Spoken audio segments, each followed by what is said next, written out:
Welcome back to my channel মিনতির kitchen ক্রিয়েশনে নতুন রেসিপিতে সবাইকে স্বাগত জানাই। প্রতিদিনের মতো আজকে আবারও একটি নতুন রেসিপি নিয়ে চলে এসেছি। তার জন্য আমি এই যে এখানে শাক নিয়েছি। এগুলো কে কী নামে জানেন চিনেন জানি না, তো আমরা এগুলোকে মেটে শাক বলে থাকি, মেটে শাক বা সাঞ্চে শাকও বলে থাকি। এই শাক দিয়েই বানাবো আজকে একটি সম্পূর্ণ নতুন রেসিপি। দেখতে থাকুন কিভাবে বানাই। তার জন্য আমি এই যে কড়াই বসিয়ে দিয়েছি, দিয়ে দেবো সর্ষের তেল।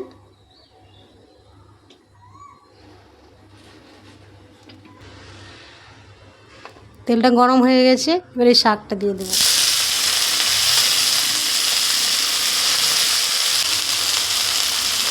দিয়ে দেবো নুন আর দিয়ে দেবো হলুদ গুঁড়ো। যেটাকে ভালো করে নাড়াচাড়া করব।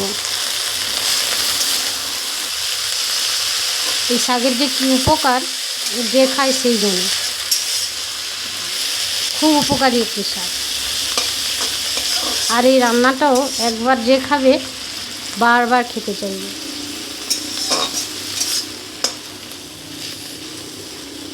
আমি এরকম নাড়াচাড়া করে শাকটাকে ভেজে নেব।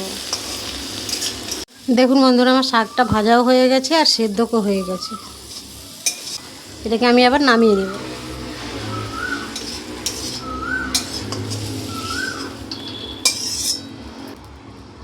এরপর আমি এই কড়াইতে আর একটু তেল দেব, লঙ্কা ভেজে নেব, তুলে নেব। দিয়ে এই যে শাকটা ভেজে রেখেছি এর সঙ্গে এই লঙ্কাটাকেও আমি শিলনোড়ায় বেটে নেব। ঠিক আছে, তেলে বন্ধুরা আমি পেঁয়াজটাও ভেজে নেব।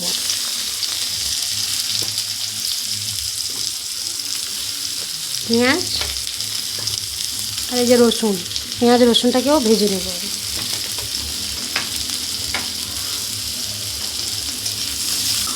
এবার এটা ভাজা হয়ে গেছে, আমি তুলে নেব।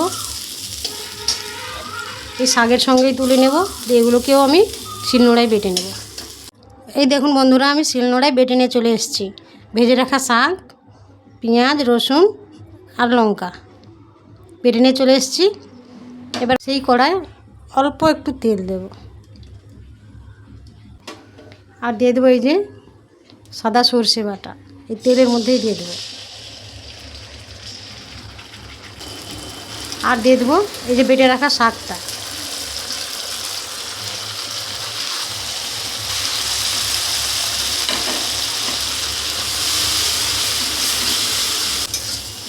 দেখুন বন্ধুরা, কত সুন্দর লাগছে। এটা খেতে এত ভালো লাগে, না খেলেই বুঝতেই পারবেন না। আমার হয়ে গেছে মেটে শাকের রায়তা। ভর্তাও বলতে পারেন, রায়তাও বলতে পারেন, যে যেটা খুশি বলতে পারে। এই রেসিপিটা যদি আপনাদের ভালো লেগে থাকে তাহলে লাইক শেয়ার কমেন্ট ও নতুন বন্ধুরা সাবস্ক্রাইব করে আমার চ্যানেলের পাশে থাকবেন। এটা হয়ে গেছে, এটা আবার আমি নামিয়ে নেব। দেখুন বন্ধুরা, আমার ভর্তাটা হয়ে গেছে, আমি নামিয়ে নিয়েছি। এই শাকের ভর্তা, যদি কোথাও এই শাক পেয়ে থাকেন তো এইভাবেই রান্না করে ভর্তা বানিয়ে খাবেন, অসাধারণ টেস্টি এই শাকটি। মেটে শাক, মেটে শাকের ভর্তা বা রায়তা একবার হলেও এটা বাড়িতে বানিয়ে খাবেন, আশা করি খুব ভালো লাগবে।